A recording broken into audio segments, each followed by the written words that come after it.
Hello, and welcome to the Rules of the Game podcast, where it is my job to discuss and analyze democratic institutions.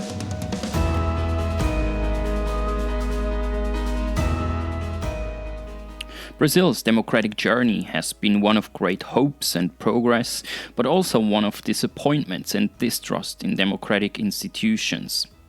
Brazil is a vast country of 214 million people, organized in a federation of 26 states and the Federal District of Brasilia. In a bicameral system, the Chamber of Deputies represents the people, while the Senate represents the states. It is a presidential system, with the president elected in a two-round system. With José Antonio Cheibub, I discuss some of the principal democratic institutions of Brazil. He shares with us his insights based on 30 years of research. We talk about how the presidency is checked by the two chambers and that he thinks that the institutions during the Bolsonaro presidency actually worked as they are supposed to work. Many feared Bolsonaro would disassemble the democratic institutions, yet he has been mostly held in check and he will possibly lose power in the next general election in October. José Antonio Cheibub also mentions that the party fragmentation has become a problem since voters cannot distinguish among the many party labels. Yet a peculiar coalition rule that was the main cause of the fragmentation has recently been removed, which already led to reshuffles in the party landscape. José Antonio Cheibub is a Mary Thomas Marshall Professor of Liberal Arts at the Texas A&M University. He has made seminal contributions to political science research and published 4 books, including Presidentialism, Parliamentarism, and Democracy. I really enjoyed this conversation since I learned a lot about Brazilian institutions and politics, but also it made me quite hopeful for the upcoming elections in October this year. You can find out more about his research on his website, and you'll find the link in the show notes. I am your host, Stefan Keywords, and this is the 25th episode of the Rules of the Game podcast. I am a political economist with a PhD in economics from the University of Bern in Switzerland, and I previously held positions at the London School of Economics and Political Science, and also the Center for Global Development. You'll find a full transcript of this episode on my website, rulesofthegame.blog. I'm always curious to hear your opinion, so just send me an email to stefan.keywords@gmail.com.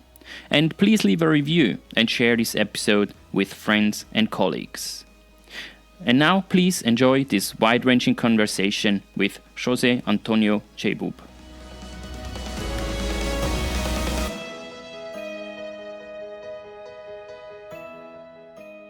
José Antonio Cheibub, welcome to the Rules of the Game podcast. I'm very happy to have you on the show. Well, thank you. Thank you very much. I'm happy to be here. My first question, as always, is what is your first memory of democracy? Yeah, that's an interesting question. And I grew up during the military dictatorship. And for the circumstance there, my family was entirely against the military. And so one thing that I grew up with was hating the government. And one of my first memories was after things became more democratic, was feeling like, oh, now there is a government I don't need to hate, that I can actually agree with. And that felt very strange, but very nice also. And so that's my first memory of like noticing that I was no longer living under a dictatorship. Mm-hmm. That's a very nice memory. Thanks for sharing that. And I also think that's kind of a key part of democracy, right? That there is not a real hate to government. Obviously, we disagree. And especially if the parties in power that we don't like so much, we disagree. Exactly. But still that there is this common sense, right? Yeah, and it's different from feeling like the people who are in power are evil or should be removed. Exactly.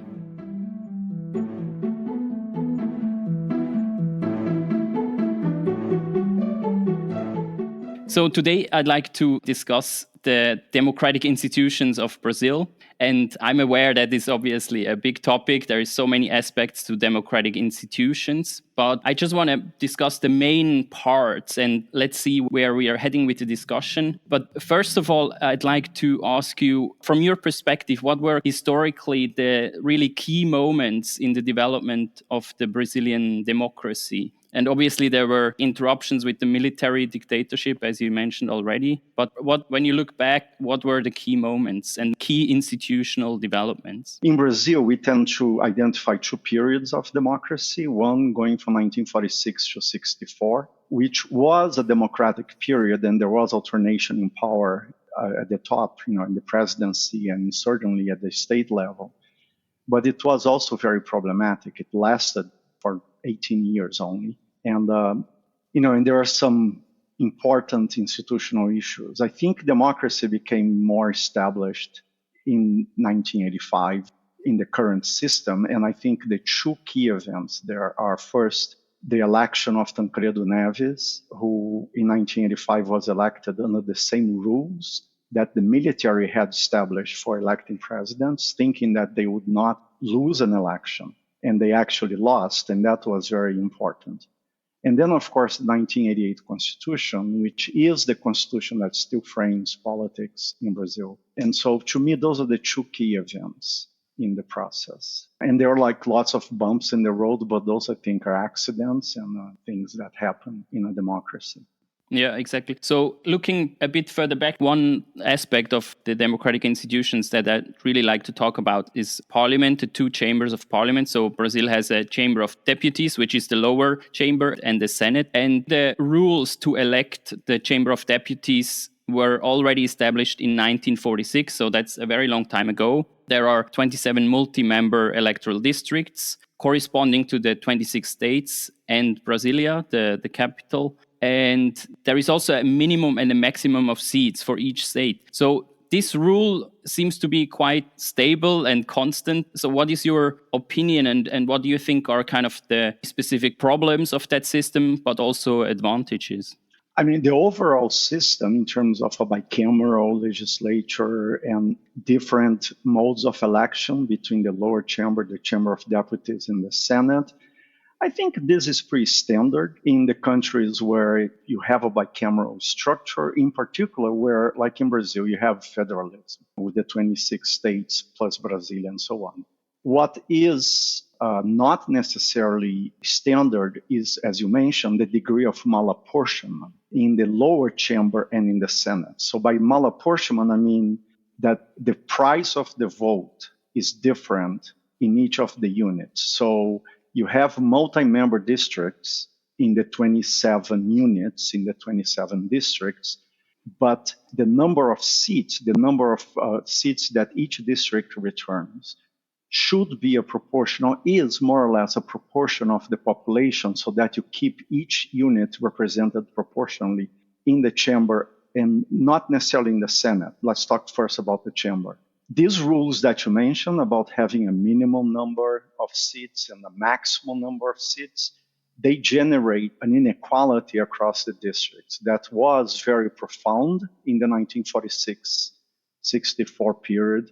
It remained profound during the military, which should be said, held legislative elections periodically during the dictatorship. And today is much less unequal because of the population shifts.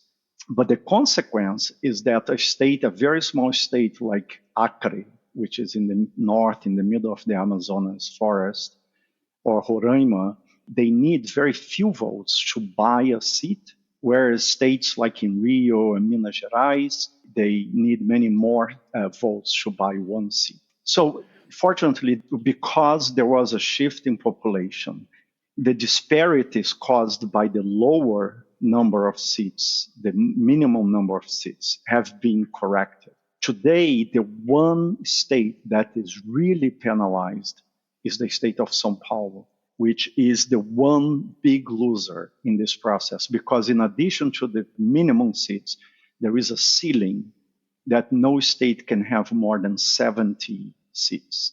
And the one state that could have actually, São Paulo loses 50% of the seats it should have about 105 seats, but it only has 70. And so that's a bad thing. And is there a discussion to increase the maximum number of seats? Not really. This is pretty amazing. My recollection, there was an attempt by the TSE, which is the electoral court that organizes the elections in Brazil, to reapportion some states, but not São Paulo, but to reapportion some states. And there was an outcry against it, and they had to back off from that reform. And there is a big fear that São Paulo will dominate the federation. And I think that this is something that comes from the 1930s, after the first period of Republican government between 1888 and 1930. And so there was this strong fear of São Paulo's dominance. And so I think it's very difficult that this will be changed. And I think what we haven't mentioned yet is that Brazil uses an open list proportional representation system and is quite well known, I would say, for like a fragmented party landscape. So there is a lot of small parties. And recently there was a constitutional amendment in 2017, the Constitutional Amendment 97, which prohibits the formation of political coalitions so that the party landscape will be less fragmented. What is your opinion on this constitutional change, and how do you see party fragmentation in the chamber?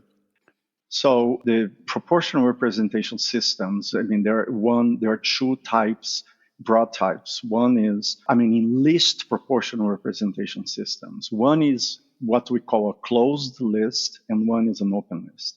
In the closed list, the parties present a list of candidates ordered by the party, and the voters can vote for one of the lists. And then when the system allocates seats to the parties, the individual candidates who go to the parliament or to the Congress are the ones who are, if the party got 10 seats, are the first 10 names as ordered by the party.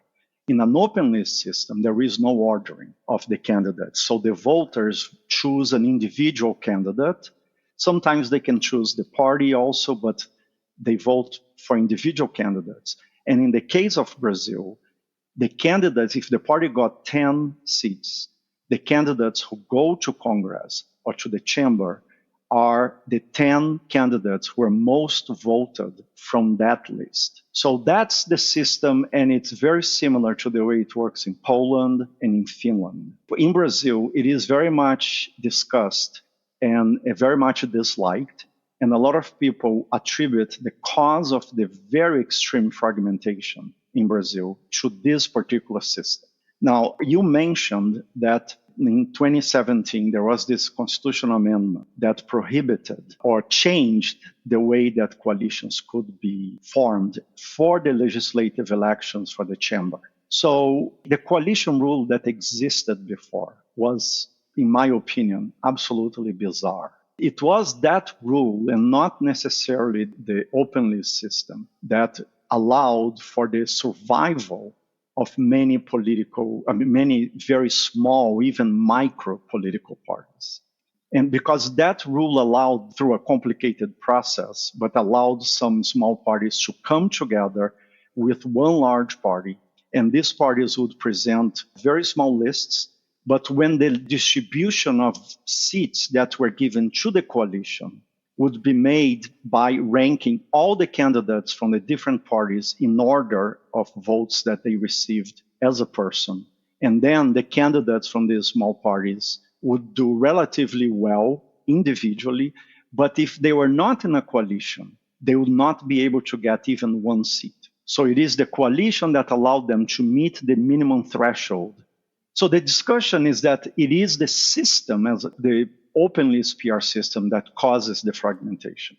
I disagree with that very much, because in Poland or in Finland, you have similar system and the fragmentation is not as extreme as it is in Brazil. What the culprit is the coalition rule. So I think getting rid of that rule is a very welcome change. And I think we're going to see the effect in this year's election. And we are already seeing, because many parties are merging, and because they understand that if they don't become slightly larger, they're not going to be able to make the threshold that exists at the level of each district. Now, I recently wrote a paper in which I argued that the thing that really needs to be explained in Brazil, which is really bizarre, is not so much why there are so many parties, but why is it that the number of parties kept increasing from 1990 to all the way to 2018?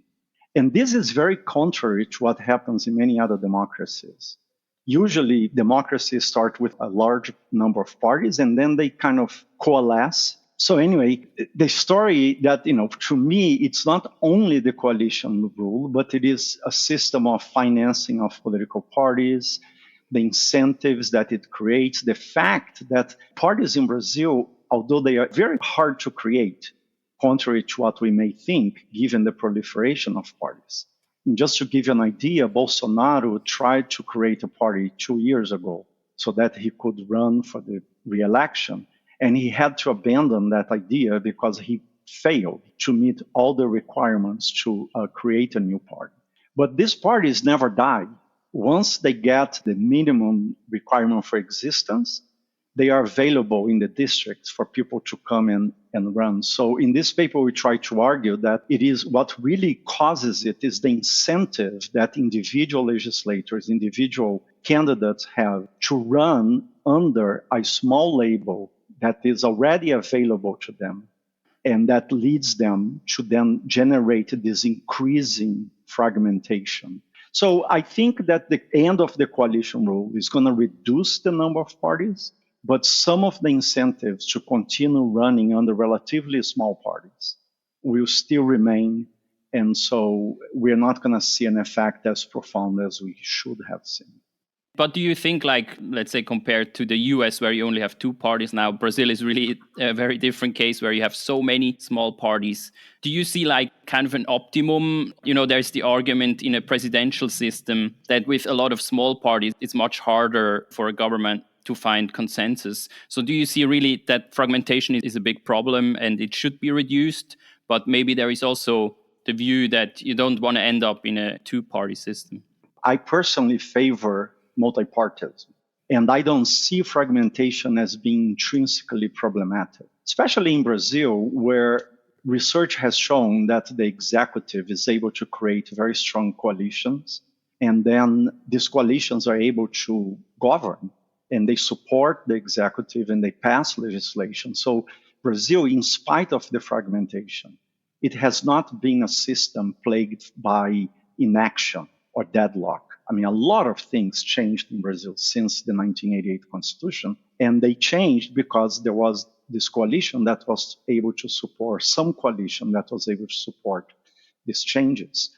So I don't like the first past the post system. I think in the case of Brazil, I don't think it would lead to a bipartisan system, but it would restrict the entry of interests into the political process. And I think one of the good things of PR and multipartism is to allow the entry of interests. And then they are going to be discussed and negotiated and come together in the Congress in the form of a governing coalition.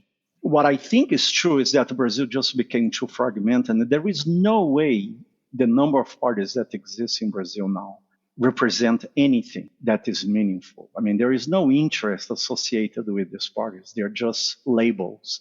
But also the labels are not very clear to the voters. No, not at all. I very much agree, actually, with your view that the multipartyism and the dynamics with a proportional system is very important so that new parties can enter and appeal to voters, and that in the end, coalitions can be formed during the legislative work. And I prefer that way more to a system that is stuck with a number of parties. That prevents the interest from entering the political system, which is, I think, is what happens in the US. Yeah, exactly. Right? In an extreme form.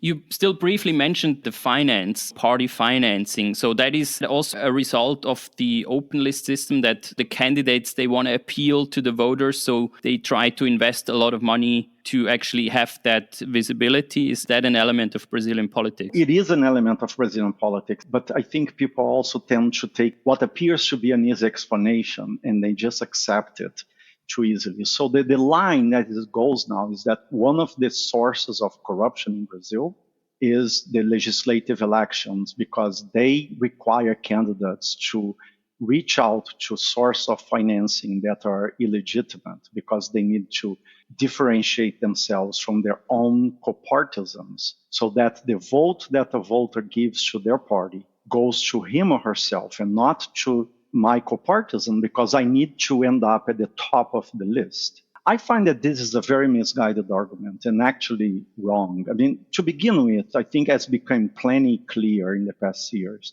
The big corruption in Brazil happens at the executive level and not at the legislative level. I'm not saying that there is no corruption. I mean, we just saw recently the Ministry of Education in Brazil and the legislators, how that happened, but that involves the executive. In any way, that's the big source of corruption, political corruption.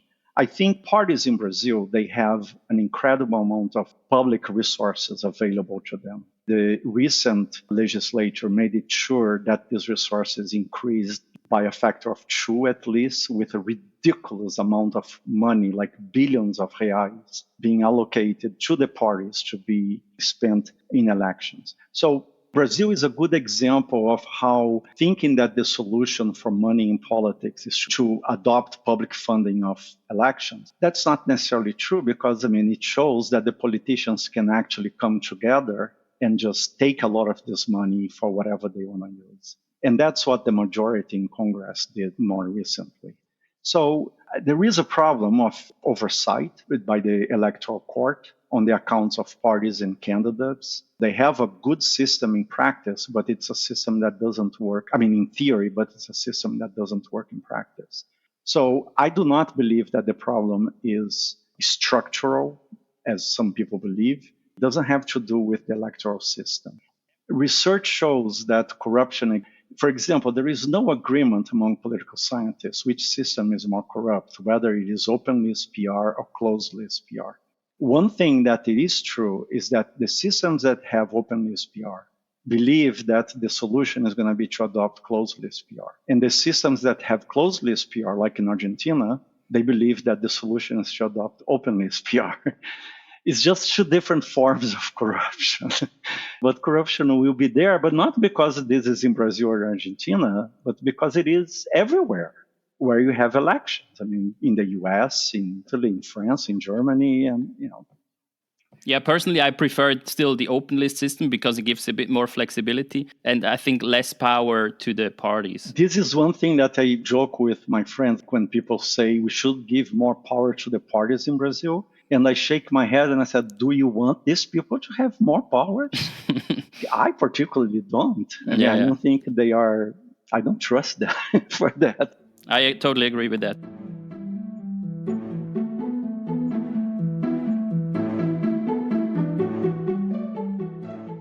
So looking to the Senate, so the Senate represents the 26 states and Brasilia, and the senators are elected under a first past the post system in a block voting system for 8-year terms, and there is 3 senators representing each of the states.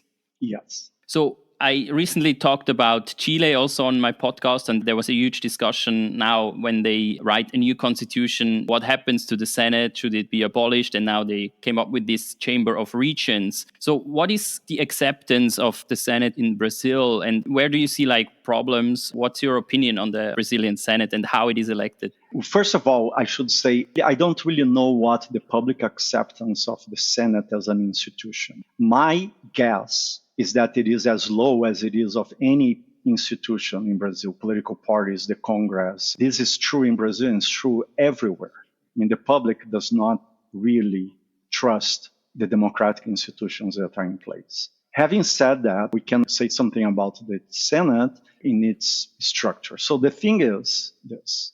The Senate in Brazil is what we refer to as being symmetric and incongruent.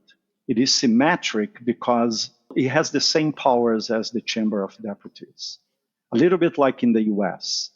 The only difference is that the Chamber of Deputies is the only chamber that can receive the projects that were initiated by the executive. And so these projects have to be first evaluated in the chamber. And that includes all the decrees issued by the government. That gives a slight advantage to the chamber over the Senate because in the system of resolution of conflict between the Senate and the chamber, the system tends to advantage a little bit the chamber where that initiates the appreciation of a project. So since the chamber can, for example, kill a project that it was initiated by the president and the president has no alternative to send it to the Senate, so the chamber has a slight advantage. Otherwise, the two have the same power. So they are symmetric, but they are incongruent because, as you said, they are elected in very different ways. So the supporters of the representatives and the senators are different. It is block voting every 8 years because the way that they renovate is every 4 years, 1/3 of the Senate is renovated or 2/3 of the Senate. So 1/3 is renovated, it's just first past the post. When it's 2/3 is first past the post, but for 2 seats. So, I have to say that of all the institutions that we talk about in democracy, I believe that there are no grounds to decide about institutions in terms of which one is more democratic than the other. I think that they all have justifications, and pros and cons.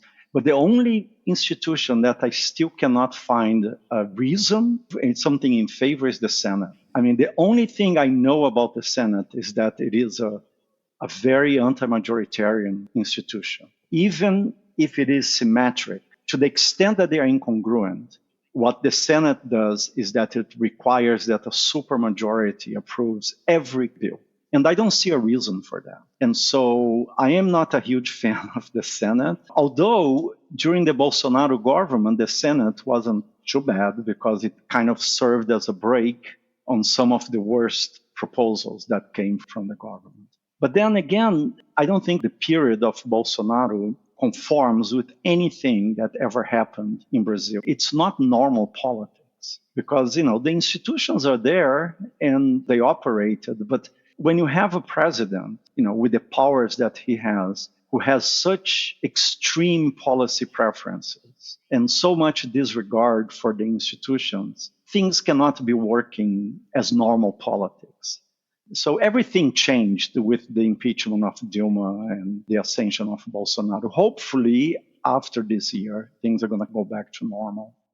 So you would say that the Senate in this period, in this term, was really kind of a break on the presidential powers, which you say the Chamber of Deputies was not as strong. As a matter of fact, the Chamber of Deputies was under the first speaker, Cesar Maia, in the first 2 years of Bolsonaro. One thing that happened after 2 years of constantly losing in the Congress, both in the chamber and in the Senate, is that Bolsonaro realized, or was made to realize, that nobody can govern without the support of the Congress unless you are a dictator. Perhaps he thought he was, and so he didn't care about it. But then, so when he realized that, or was made to realize, what he did is that he invested heavily on the election of the Speaker of the House and of the Senate. And so he made a coalition with what in Brazil is called the Centrão, which is this group of parties that they're not really center because they are mostly right-wing,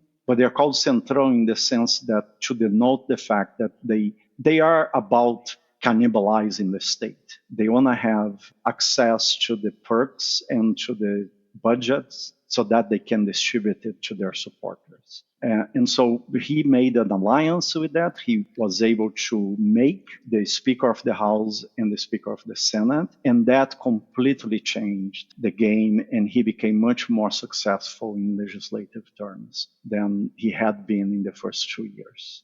But it wasn't just the Senate, but I think the Congress in general was a positive force, not as positive as could have been, but it was a positive force in preventing Bolsonaro from doing as much damage as he wanted to do.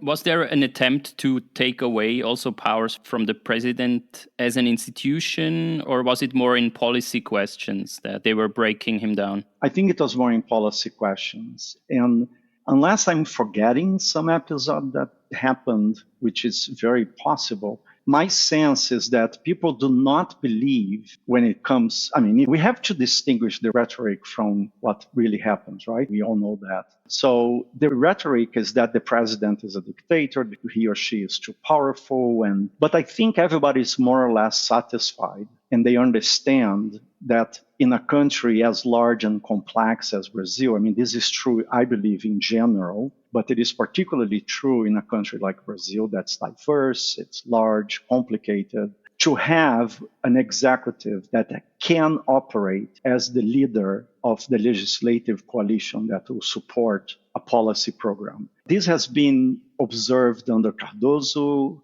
under Lula, under Dilma in her first term. And everybody agrees, so everybody who expects to be the government understands that these institutions are not bad, and they will need to have them to be able to govern. So I don't think anybody is trying to change them. That's very interesting, because my view was always, if you have a balanced Congress in terms of political parties and political power, if that is really balanced between the left and the right and the center, you could even have a president with more extreme views like Bolsonaro, as long as the president cannot, him or herself, just rule by decree, right? So as long as the president is checked by Congress, the system should still essentially work, right? And I think this period kind of showed that also. Exactly. These first 2 years of Bolsonaro showed exactly that when possible, that the fact that the president has decree powers doesn't mean that the president can do whatever he or she wants to do. Because every single decree has to be approved or rejected by the Congress, first by the Chamber. And then, if it's approved by the Chamber, it has to be approved by the Senate. And then it's still subject to amendment in that process and to veto by the president in the very end. So this idea that the president is too strong, I think, is more the product of rhetoric than the product of reality. What is important to see is that it is a process. People understand how it happens. And so Bolsonaro at some point understood, as Cardoso understood, as Lula understood, and Dilma, unfortunately, did not really understand, but one small aspect, which is that you gotta be able to control the levers of the chamber and the Senate if you wanted to build a coalition, just like in a prime ministerial system, like in a parliamentary system. So losing the Speaker of the House for Dilma, for example, was incredibly consequential,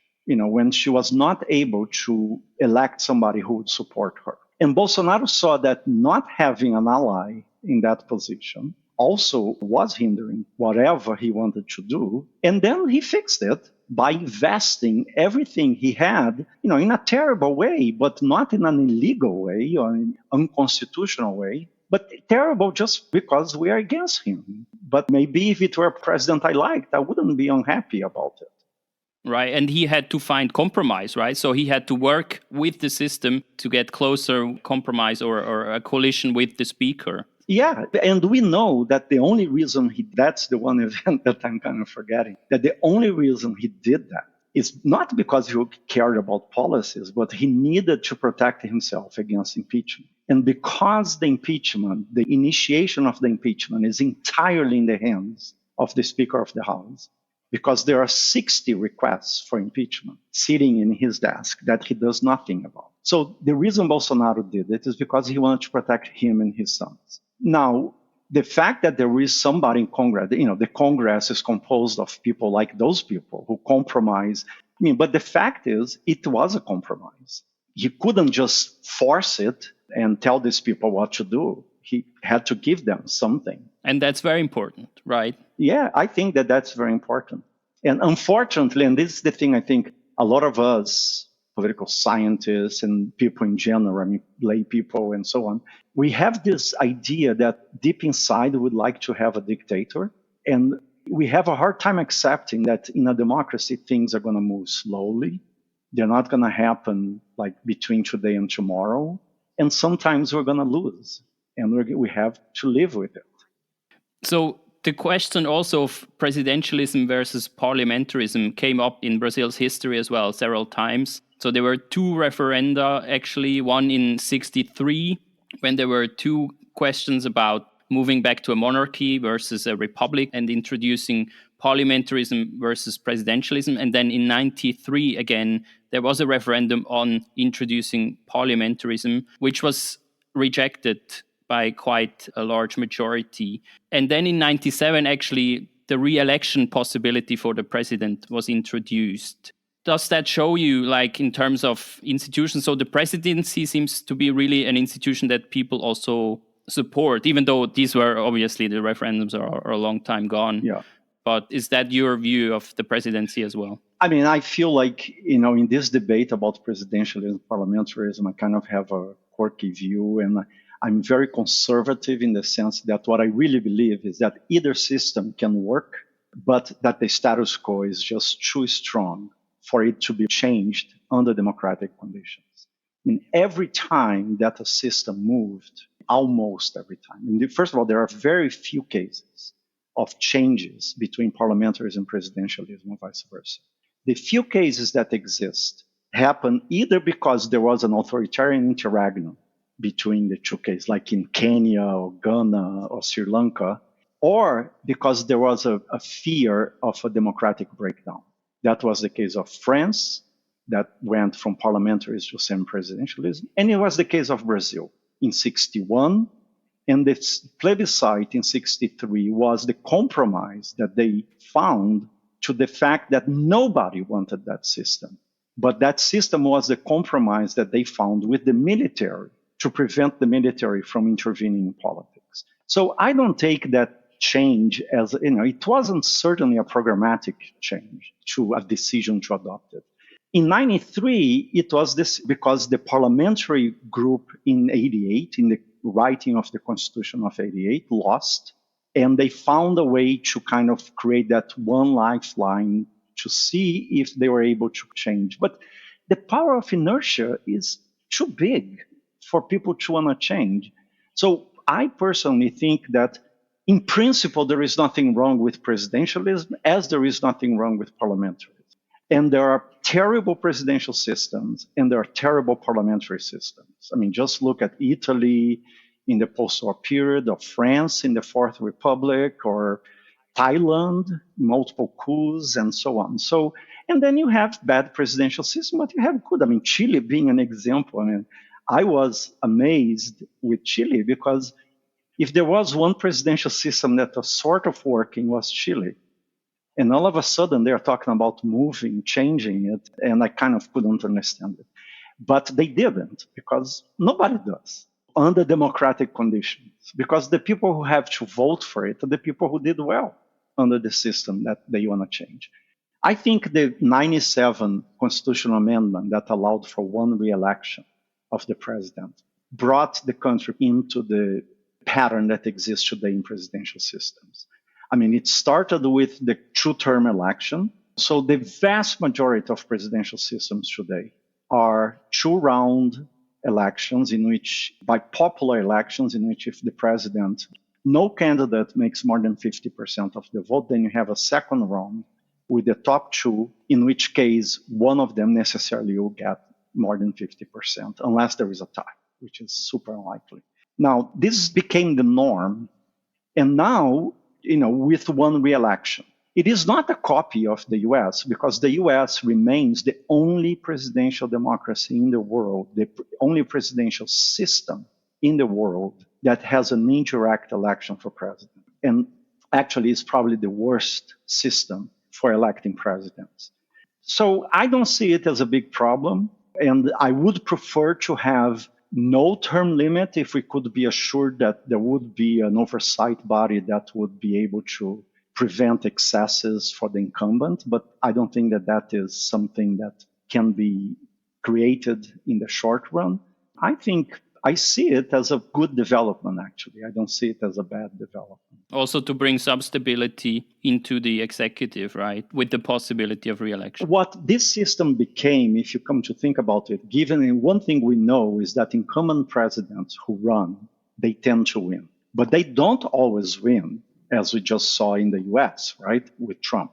So what the system means, in essence, is let's give the president an 8-year mandate subject to removal in the middle of that mandate, subject to removal by the population. Okay. So like a recall, like a forced recall after 8 years. Yeah, if you're not doing a good job in the first 4 years, we're going to replace you. But if you're doing okay, we're going to keep you. So I don't think that this is a bad system. Cool. That's very interesting. And looking forward to the next election in October, the 2nd of October, what are your expectations? It's always hard to predict, but do you see like a movement in the presidency back to more moderate forces? I mean, it's not only hard to predict, but it is hard for me, at least, to separate what I want to see happening from what I think will happen. I mean, this is what I think it's reasonable to say. First of all, I think with the impeachment of Dilma, beginning with the Lava Jato and the impeachment of Dilma, and what happened during the Temer presidency, in which, I hate to use this word, but I think there was a grand perception by some sectors of the elite that they had to do something to stop Dilma and to stop the Lava Jato. So they stopped both. So beginning with that, and the absolutely unfortunate election of Bolsonaro, which was completely out of line in terms of normal politics. I mean, I think Bolsonaro was elected by circumstances. One of the prices that the elite had to pay for being able to save its own skin was to vilify the PT. So they polarized. But, PT had governed for 12 years, and nobody's afraid of PT. Lula, I mean, they're not going to change the country. They're not going to create socialism in Brazil. They're not even trying to do that anymore. So that completely destabilized things, and Bolsonaro was just the product of circumstance. So hopefully, what I think is true is that the circumstances are no longer there. So there is a possibility that things are going to come back to normal. It is clear that the contest is going to be between Lula and Bolsonaro. But honestly, I find it puzzling to see that Bolsonaro does not fall in popularity as, in my view, he should be following, which is as much troubling to see that Trump doesn't fall in popularity. And so I don't know the staying power of Bolsonaro. So my hope is that Lula, to be honest, I mean, I don't think Lula has a lot to offer intrinsically anymore. I think he was great when he was first elected, but I think his time has passed. But the circumstances make him sort of the savior. And a lot of people, I believe, will vote for him because they do not see Bolsonaro as in any positive way. And so I think it's going to be difficult because it's not going to be a certainty. That's what I see. I think there is a high probability that Lula is going to win, but it's not going to be a shoe-in and something that you can relax and say, Bolsonaro is out. And if he wins a second term, I think it's going to be a total disaster for the country in terms of policy. But still, the Congress would be like checking on him. That's what happens. Hopefully. Hopefully. But the ways that the parties are changing, I mean, there will be a lot of realignment in Congress. The one good thing, it seems to me, is that Bolsonaro and his group, they're not very good at politics. And so they're not being very successful at creating a strong party, even from among the existing parties. So that makes me a little hopeful that this force of the PSL that grew in 2018 because of Bolsonaro, that this is not going to happen. But again, I don't know how much of that is my wishful thinking.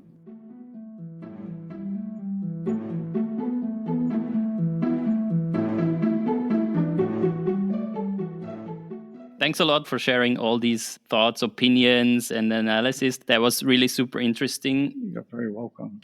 As a last question, I'd like to ask you, what would you recommend? Articles, could be newspaper or could be academic, but also books maybe that you want to share with the audience. I'm going to make a plug for a book by a friend of mine who is going to be coming out in the end of this year in Portuguese by Fernando Limongi. And he analyzes the process in very detail, the process that led to Dilma's impeachment and to Bolsonaro's election and to Lava Jato. And I think he has very interesting things to say. And so I recommend that for good initiation to Brazilian history since 1930 to about the end of the military regime, there are two books by Thomas Kidmore that I very much like, and I recommend to all my students who are interested in learning something about Brazil. They're not perfect, like no book is perfect, but they are very insightful and they are well researched. There is a recent handbook of Brazilian politics that was published by Routledge, organized by Barry Ames. This is, the reader will find a sort of summary article on basically every topic related to Brazilian politics. The drawback is that these people have heterogeneous points of view and methodological commitments and theoretical views and so on. So it can be very heterogeneous, but I think it is a good starting point because there'll be citations. Then you can start from there and go on. So those are pretty much the two things I would recommend. That's a very good list. I'm happy to include those in the show notes. Okay, all right. José Antonio, thanks a lot for taking the time for this conversation. Thank you. It has been very insightful. I've learned a lot about Brazil. We haven't talked about federalism more in detail. That would be another conversation. But I think for now, we leave it at that. Yeah, there is a lot to be talked about. Well, thank you very much for inviting me. I enjoyed it a lot. Me too. Thanks a lot for taking the time. Thank you.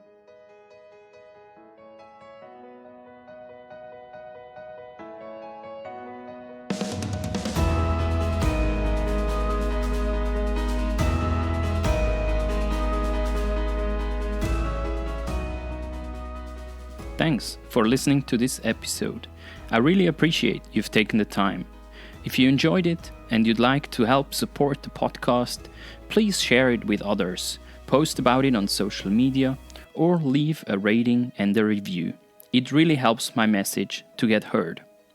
If you have suggestions for future episodes or feedback on the podcast, don't hesitate to contact me by email at stefan.keiberts@gmail.com.